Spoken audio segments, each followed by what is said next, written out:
ரீசெண்டா பாத்தீங்கன்னா கல்கத்தால ஒரு டாக்டரை வந்து ஹாஸ்பிட்டல்லே வச்சு ரேப் பண்ணிட்டாங்க அப்படின்ற ஒரு நியூஸ் வந்து இன்னைக்கு பாத்தீங்கன்னா பரவலா எல்லா மத்தியிலும் பேசப்பட்டுட்டு இருக்குது. அவங்க எல்லாத்துக்குமே தெரியும்னு நினைக்கிறேன். இந்த நியூஸை வந்து பாத்தீங்கன்னா ஒவ்வொருத்தவங்க ஒவ்வொரு விதமா போர்ட்ரேட் பண்றாங்க. அதாவது நியூஸ் சேனல்ஸா இருக்கட்டும், அங்க கல்கத்தால இருக்கிற கவர்மெண்டா இருக்கட்டும், அங்க இருக்கிற அரசியல்வாதியா இருக்கட்டும், இது போக அந்த ஹாஸ்பிட்டல்லே இருந்த டாக்டரா இருக்கட்டும், இவங்க எல்லாருமே இந்த நியூஸை பத்தி ஒவ்வொரு விதமா சொல்லிட்டு இருந்தாங்க.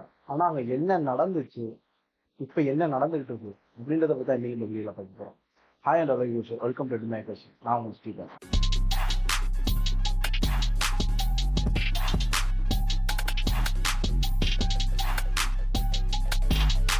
ஆக்சுவலா இந்த கொலை செய்யப்பட்ட டாக்டர் பாத்தீங்கன்னா அங்க, அதாவது அங்க அவங்க ஒர்க் பண்ணிட்டு இருக்க ஆர்ஜி கேர் அந்த ஹாஸ்பிட்டல்ல வந்து மெடிக்கல் காலேஜ்ல ஃபைனல் இயர் படிக்கிற ஒரு ஸ்டூடெண்ட். இது மட்டும் இல்லாம அங்க வந்து ட்ரைனிங் டியூட்டியுமே அவங்க பார்த்துக்கிட்டு இருந்திருக்காங்க. இப்படி வழக்கமா அவங்க ரொட்டீனா அவங்களோட ட்ரைனிங் டியூட்டியும் சரி, அவங்க மெடிக்கல் காலேஜ்ல படிக்கிற அந்த விஷயமும் சரி, ரெகுலரா படிக்கிறப்ப இந்த டைத்துல பாத்தீங்கன்னா இந்த மாசம் கடந்த 9ஆம் தேதி பாத்தீங்கன்னா அவங்க அந்த ஹாஸ்பிட்டல்ல சம்திங் ஒரு பிளேஸ்ல வந்து ரொம்ப உடம்பு ஃபுல்லாமே காயத்தோட, ரொம்ப உடம்பு ஃபுல்லா பிளட்டோட ஒரு பிளேஸ்ல வந்து உடம்புல உயிர் இல்லாம ஒரு ரூம்ல வந்து கிடந்திருக்காங்க. இவங்க இறந்து கிடந்ததை பார்த்துட்டு அங்க இருக்கிற ஹாஸ்பிட்டல்ல இருக்கிற ஸ்டாஃப் எல்லாருமே கொல்கத்தா போலீஸ்க்கு வந்து இன்ஃபார்ம் பண்றாங்க. அங்க இருந்த கொல்கத்தா போலீஸுமே ஹாஸ்பிட்டலுக்கு வந்து அவங்க பாடியை ரெக்கவரி பண்றாங்க. பண்ணிட்டு இதை வந்து அந்த இறந்த டாக்டரோட ஃபேமிலிக்கு ஃபோன் பண்ணி, உங்க பொண்ணு வந்து உடம்பு முடியாம இருக்காங்க, ஸோ நீங்க ஹாஸ்பிட்டலுக்கு கிளம்பி வாங்க, உங்க பொண்ணை வந்து பாருங்க அப்படின்ற மாதிரி கால் பண்ணி இன்ஃபார்ம் பண்ணியிருக்காங்க. ஃபர்ஸ்ட் இன்ஃபார்ம் பண்ணோடனே திரும்பி பார்த்தீங்கன்னா டக்குனு ஃபோனை வச்சிருக்காங்க. அவங்க பொண்ணோட பேரண்ட்ஸ் வந்து திரும்பி இந்த ஹாஸ்பிட்டலுக்கு ஃபோன் பண்ணி என்ன விஷயம், எதுக்கு என் பொண்ணுக்கு என்ன ரீசனால உடம்பு முடியல அப்படின்னு கேட்குறப்ப திரும்பி என்ன சொல்லுவாங்க, நீங்க ஹாஸ்பிட்டலுக்கு வாங்க, உங்களோட தனியா நாங்க பேசணும் அப்படின்ற மாதிரி ஹாஸ்பிட்டல் வந்து இன்ஃபர்மேஷன் வந்து அந்த பொண்ணோட அம்மாவுக்கு கொடுத்துருக்காங்க. திரும்பி இதை பேசிட்டு திரும்பி உடனே எந்த ஒரு ரெஸ்பான்ஸுமே இல்லாம போனை கட் பண்ணிட்டாங்க.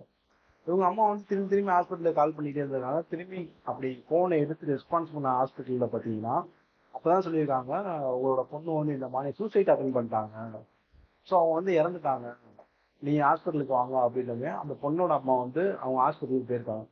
கிட்டத்தட்ட 3 மணி நேரம் 3 மணி நேரம் அந்த டாக்டர் வந்து அவங்க பேரண்ட்ஸ் வந்து பார்க்க விடல. அந்த டாக்டரோட பேரண்ட்ஸுமே என்னோட பொண்ணை நான் பார்க்கணும், ஸோ எனக்கு கொஞ்சம் அலோவ் பண்ணுங்க அப்படின்னு அந்த பேரண்ட்ஸுமே அங்க இருந்த கமிட்டி, அதாவது ஹாஸ்பிட்டல் டீனா இருக்கட்டும், அங்க இருந்த ஹாஸ்பிட்டல்ல இருந்த டியூட்டி மெம்பர்ஸா இருக்கட்டும், இவங்க எல்லாத்தையுமே இந்த டாக்டரோட பேரண்ட்ஸ் வந்து கேட்டிருக்காங்க. ஆனா கிட்டத்தட்ட 3 மணி நேரம், அதாவது தன்னோட பொண்ணு இறந்துட்டா அப்படின்ற நியூஸ் வந்து அவங்க பேரண்ட்ஸுக்கு தெரியும்.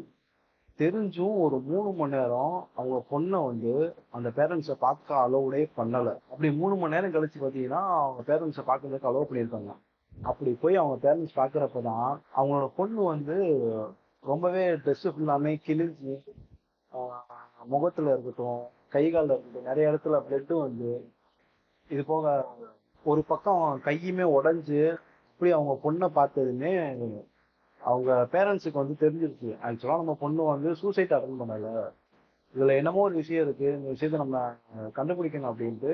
அப்பதான் கொல்கத்தா போலீஸ்ட வந்து இவங்க வந்து கேக்குறாங்க, என் பொண்ணுக்கு என்ன ஆச்சு, ஸோ சூசைட் பண்ண பொண்ணு வந்து ஏன் இந்த நிலைமையில இருக்கணும், என்ன ஆச்சுன்னு சொல்லுங்க அப்படின்ட்டு இவங்க கேட்டப்ப வந்து கொல்கத்தா போலீஸுமே ஃபர்ஸ்ட் ஆஃப் ஆல் என்ன பண்ணிருக்காங்க அப்படின்னா, உங்க பொண்ணு வந்து சூசைட் தான் அப்படின்றாங்க, நீங்க நினைக்கிற மாதிரி வேற ஏதோ ஒரு விஷயம் கிடையாது அப்படின்னு கொல்கத்தா போலீஸ் வந்து அவங்க பேரண்ட்ஸ் சொல்லியிருக்காங்க.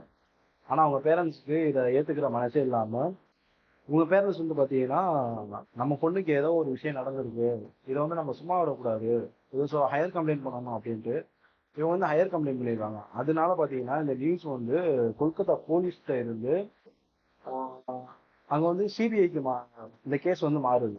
இதுல வந்து சிபிஐல வந்து சிபிஐ விசாரிக்க ஆரம்பிக்கிறாங்க.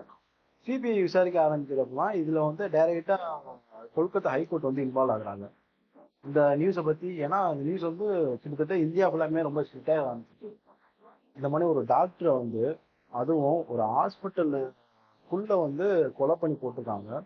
அது எப்படி கொலை பண்ணி போட்டிருக்காங்க, யாரு கொலை பண்ணா அப்படின்னு எதுவுமே தெரியல. இந்த நியூஸை பத்தி அவ்வளவா அவங்க வெளியவும் சொல்லல, நியூஸ்ல ஏதோ ஒன்று மறைக்க பாக்குறாங்க அப்படின்றதுக்காக கொல்கத்தா ஹைகோர்ட்டுமே இதில் இன்வால்வ் ஆயிட்டாங்க. அப்படி இன்வால்வ் ஆன கொல்கத்தா ஹைகோர்ட் பார்த்தீங்கன்னா சிபிஐட்ட இந்த நியூஸை பத்தி ஃபுல் அண்ட் ஃபுல் டீட்டெயில் எனக்கு வேணும், ஸோ இந்த கேஸை நீங்கள் நல்லபடியாக எடுத்து நடத்துங்க அப்படின்ற மாதிரி சிபிஐ கிட்ட கொடுக்குறாங்க. சிபிஐ இதை இன்வால்வ் ஆகி பார்த்தீங்கன்னா நிறைய விஷயத்த அப்புறம் தான் ஒன்றா கண்டுபிடிக்க ஆரம்பிக்கிறாங்க. ஃபர்ஸ்ட் ஆஃப் ஆல் அந்த ஹாஸ்பிட்டல்ல இருந்து இவங்க பேரண்ட்ஸுக்கு வந்த அந்த ஒரு ரீசன் பார்த்தீங்கன்னா உங்களோட பொண்ணு வந்து சூசைட் அட்டன் பண்ணிட்டாங்கன்னு சொல்லி வந்து தெரியும். ரெண்டாவது பார்த்தீங்கன்னா அந்த டாக்டர் வந்து ரொம்பவே கொடூரமான முறையில் வந்து செக்ஷுவல் ஹராஸ்மெண்ட் பண்ணி கொல்லப்பட்டிருக்காங்க. இந்த விஷயத்த பார்த்தீங்கன்னா சிபிஐ உள்ள வந்தோடனே ஃபர்ஸ்ட் ஆஃப் ஆல் இந்த விஷயத்த வந்து வெளியே ஸ்பிட் பண்றாங்க. இந்த மாதிரி வந்து அந்த இறந்த டாக்டர் வந்து அவங்க வந்து சூசைட் அட்டன் பண்ணல. ஸோ வந்து யாரோ ஒருத்தவங்க வந்து செக்ஷுவல் ஹராஸ்மெண்ட் பண்ணியிருக்காங்க. அதனால தான் அந்த டாக்டர் வந்து பாடி வந்து இந்த ரூம்ல இருந்திருக்கு.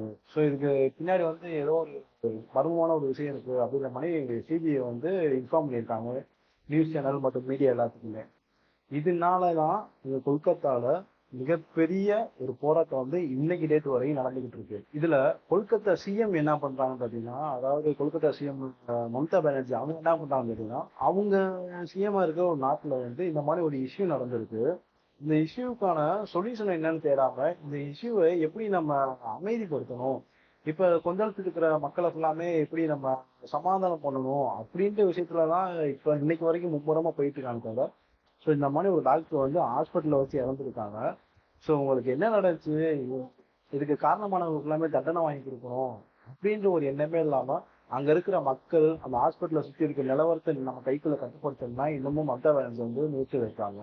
இது மட்டும் இல்லாமல் அந்த ஹாஸ்பிட்டலில் பார்த்தீங்கன்னா அந்த பொண்ணை பார்த்தீங்கன்னா போஸ்ட்மார்டம் ரிப்போர்ட் பண்ணுறப்போ அப்படின்னா அந்த பொண்ணோட பாடியில் வந்து 150 ml ஸ்பேம் வந்து கலெக்ட் பண்ணியிருக்கா சொல்லியிருக்காங்க. அதாவது மெஜாரிட்டியா ஒரு நபருக்கு வரதே 15 ml ஸ்பேம் தான். ஆனா அவங்க பாத்தீங்கன்னா அந்த டாக்டரோட பாடியில 150 ml அப்படின்னா கிட்டத்தட்ட ஒரு 8 பேர் வந்து 10 பேர் அந்த அளவுக்கு அந்த பொண்ணை வந்து கொடுமை பண்ணி கொண்டுட்டாங்க. ஒரு வழியா பாத்தீங்கன்னா சிபிஐ இந்த கேஸ் இன்வால்வ் ஆனதுனால இந்த தப்பு பண்ண குற்றவாளி ஒருத்தர் வந்து பிடிச்சிட்டாங்க. ஆனா இவங்க பிடிச்சதுல சொன்ன ஒரே ஒரு விஷயம் என்னன்னு பாத்தீங்கன்னா, இந்த தப்பை வந்து 8 பேரோ 10 பேரோ பண்ணல, ஒரே ஒரு ஆள் தான் பண்ணியிருக்காரு அப்படின்ட்டு ஒரே ஒருத்தர் மேல பழி போட்டு அவரை தூக்கி விசாரிச்சுட்டு இருக்காங்க. சிபிஐ ஒருத்தனை பிடிச்சிருக்காங்களோ அவன் ஒரு கதை சொல்றான். நான் இந்த ஹாஸ்பிட்டல்ல போய் நான் தான் இந்த பொண்ணை வந்து ரேப் பண்ணேன் அப்படின்னு சிபிஐ சொல்லியிருக்கான். சிபிஐ வந்து என்ன நடந்துச்சு அன்னைக்கு, நீ எங்கெங்கெல்லாம் போன, எப்படி போய் இந்த பொண்ணை ரேப் பண்ண அப்படின்னு சிபிஐ கேட்டதுக்கு அவன் ஒரு கதை நம்ம ஒரு கதை சொல்லியிருக்கேன். அது என்னன்னு நான் சொல்லிட்டேன் பாருங்க. அவனும் என் ஃப்ரெண்டும் ட்ரிங்க்ஸ் பண்ணிட்டு இருந்திருக்காங்க. ட்ரிங்க்ஸ் பண்ணிட்டு அவனோட ஃப்ரெண்டு வந்து ரெட் லைட் ஏரியாவுக்கு போய் பிளாஸ்டிக் பண்ற இடத்துல வந்துட்டு பிளாஸ்டிக் பண்ணிட்டு அவனும் என் ஃப்ரெண்டும் திரும்பி கிளம்பி வீட்டுக்கு போகும்போது அவன் ஃப்ரெண்டு வந்து சரி நான் வீட்டுக்கு போறேன் அப்படின்னு கிளம்பிட்டான். இவன் வந்து ஓவர் ட்ரிங்க்ஸ்னால ரொம்ப போதையாகி அந்த ஹாஸ்பிட்டலுக்கு போய் அந்த பொண்ணை வந்து நான் பார்த்தேன். ஸோ அந்த பொண்ணு வந்து தனியாக ரெஸ்ட் எடுக்கிறப்ப படுத்து தூங்கிட்டு இருந்தாங்க. தூங்கிட்டு இருக்கிறப்ப நான் அந்த பொண்ணை ரேப் பண்ணிட்டேன். இது வந்து நான் போதையில் இருந்தனால எனக்கே தெரியாமல் நடந்துருச்சு அப்படின்ற மாதிரி அந்த குற்றவாளி வந்து சிபிஐ கிட்ட சொல்லியிருக்கான். சிபிஐ வந்து என்ன பண்ணியிருக்காங்க, உனக்கும் அந்த பொண்ணுக்கு என்ன பண்ற, நீ எதுக்கு இந்த மாதிரி குறிப்பிட்டு அந்த ஹாஸ்பிட்டலுக்கு போய் அந்த பொண்ணை வந்து எதுக்கு ரேப் பண்ணி கொலை பண்ண அப்படின்னு சிபிஐ கிட்ட. ஆக்சுவலாக நான் 1 வீக் முன்னாடி அந்த ஹாஸ்பிட்டலுக்கு போயிருந்தேன். அந்த ஹாஸ்பிட்டலில் வந்து ஒரு டாக்டருக்கும் எனக்கும் ஒரு சின்ன பிரச்சனை ஆயிடுச்சு. நான் ஸோ அதனால அந்த லேடி டாக்டர் வந்து நான் வந்துட்டேன். திரும்பியும் நான் வீட்டுக்கு கிளம்புறப்ப அந்த லேடி டாக்டர்கிட்ட ஹாஸ்பிட்டலில் வந்து சாரி கேட்டுட்டு தான் வந்தேன். இது எனக்கு மனசுக்குள்ள ஓடிக்கிட்டே இருந்துச்சு. இது எனக்கு ரொம்ப டிஸ்டர்பாகவே இருந்துச்சு. அதனால நான் திரும்பி அந்த ஹாஸ்பிட்டலுக்கு போனேன். அந்த ஹாஸ்பிட்டலுக்கு போய் அந்த பொண்ணை நான் வந்து ரேப் பண்ணி கொலை பண்ணிட்டேன் அப்படின்ற மாதிரி அந்த குற்றவாளி வந்து சிபிஐட்ட சொல்லியிருக்கான். சிபிஐட்டனா இது வந்து நேற்று வந்து கோர்ட்ல நடந்த இஷ்யூ. ஃபர்ஸ்ட் ஹியரிங் வந்து கோர்ட்ல நேற்று நடந்திருக்கு. அந்த கோர்ட்ல வந்து அந்த குற்றவாளி வந்து இந்த நியூஸை வந்து ஜட்ஜிட்ட சொல்லியிருக்கான். இப்போ நான் சொன்ன வரைக்கும் பார்த்தீங்கன்னா இது ஃபுல்லாமே மீடியாவா இருக்கட்டும், நிறைய சமூக வலைதளங்களா இருக்கட்டும், இந்த மாதிரி பிளேஸ்ல ஃபுல்லாமே வந்ததுதான் இப்போ நான் சொன்னது. ஆக்சுவலா பார்த்தீங்கன்னா ஒரு ஹாஸ்பிட்டலுக்குள்ள நுழைஞ்சு ஒருத்தன் ஒரு பொண்ணை ரேப் பண்ணி கொலை பண்ணியிருக்கான். அதுவும் மார்ச்சரி ரிப்போர்ட்ல பாத்தீங்கன்னா என்ன வருதுன்னா, அந்த பொண்ணு சாகிறதுக்கு முன்னாடி ரொம்ப கஷ்டப்பட்டிருக்காங்க, ரொம்ப கத்திருக்காங்க, கூச்சல் போட்டிருக்காங்க. அவங்க கை கால்லாம் நிறைய இடத்துல பைப் ராடை வச்சு அடிச்சிருக்காங்க. அவங்க தலையிலுமே பிளட் ரொம்ப வந்திருக்கு. அப்படிங்கிற மாதிரிலாம் இருக்கிறப்ப அந்த ஹாஸ்பிட்டல்ல இந்த சம்பவம் நடந்த ஒரு சத்தம் கூட பக்கத்துல இருந்த பேஷண்ட்டுக்கோ யாருக்குமே கேட்கலையா. அடுத்து பாத்தீங்கன்னா இந்த டாக்டர் வந்து ஒருத்தனால ரேப் பண்ணப்பட்டுலாம் கொலை செய்யப்பட்டிருக்காங்க. இது எதுக்கு அந்த ஹாஸ்பிட்டல்ல இருக்கிற டீன் வந்து அவங்க பேரண்ட்ஸுக்கு ஃபோன் பண்ணி உங்க பொண்ணு வந்து இந்த மாதிரி சூசைட் பண்ணி செத்துட்டாங்க அப்படின்னு சொல்லணும். இன்னைக்கு வந்து ஒரு நியூஸ்ல பாத்தீங்கன்னா அதே ஹாஸ்பிட்டல் சேர்ந்த ஒரு டாக்டர் வந்து அந்த பொண்ணோட போஸ்ட்மார்டம் ரிப்போர்ட்ல வந்த ஒரு விஷயத்த வந்து திரும்பி அப்படியே மாத்தி சொல்லியிருக்காரு. அதாவது பாத்தீங்கன்னா அந்த பொண்ணு உடம்புல வந்து கிட்டத்தட்ட அந்த பொண்ணு இறந்த ஒரு 2 நாளா 3 நாளே பாத்தீங்கன்னா போஸ்ட்மார்டம் ரிப்போர்ட்ல 150 ml வந்து ஸ்பேம் வந்து கலெக்ட் பண்ணப்பட்டதா சொன்னாப்ல.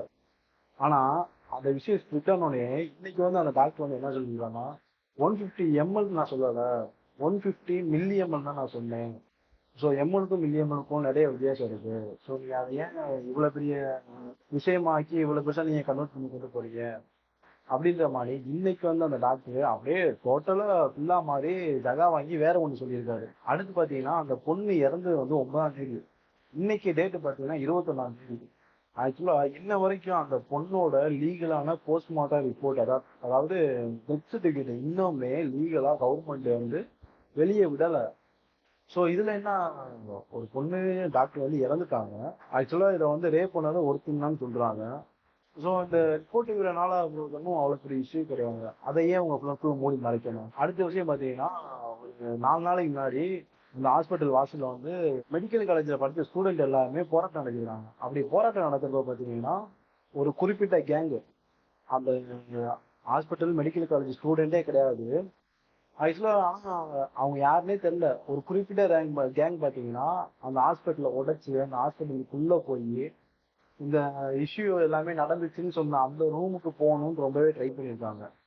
ஆனா அங்க டியூட்டில இருந்த போலீஸ் எல்லாருமே ரொம்ப கஷ்டப்பட்டு அந்த பிளேஸுக்கு யாருமே போயிடக்கூடாது அப்படின்னு ரொம்ப பாதுகாப்பா அங்க போன எல்லாத்தையுமே திரும்பியும் வெளியே அனுப்பி விட்டுட்டு அந்த இடத்த இன்னும் ரொம்ப பாதுகாப்பா வச்சுக்கிட்டாங்க. ஸோ அந்த பொண்ணுக்கு நடந்த அந்த விஷயம், அதாவது அந்த ரூம்ல நடந்த விஷயத்த எதுக்காக அவங்க போய் அந்த விஷயத்த எல்லாத்தையுமே தடயத்தை எல்லாத்தையுமே அழிக்கணும்னு பார்க்கணும், எல்லாத்தையுமே மறைக்கணும்னு பார்க்கணும். ஆக்சுவலா அந்த கேஸ்ல பாத்தீங்கன்னா பல மாநிலத்தோட தலைவர்கள், அதாவது மோடியா இருக்கட்டும், மம்தா பானர்ஜியா இருக்கட்டும், இது போக கிரிக்கெட் வீரர்கள் ஹர்பஜன் சிங், அப்புறம் பாத்தீங்கன்னா கங்குலி, இவங்க எல்லாமே இந்த நியூஸுக்கு வந்து ரொம்ப இம்பார்ட்டன்ட் கொடுத்து இது என்ன நியூஸ் முத, இது யாரு தப்பு பண்ணா, இதை கண்டுபிடிங்க, அவங்க நல்ல தண்டனை வாங்கி கொடுங்க அப்படின்ற அளவுக்கு இதுல ரொம்பவே இன்வால்வ் ஆகி உள்ள போய்கிட்டு இருக்காங்க.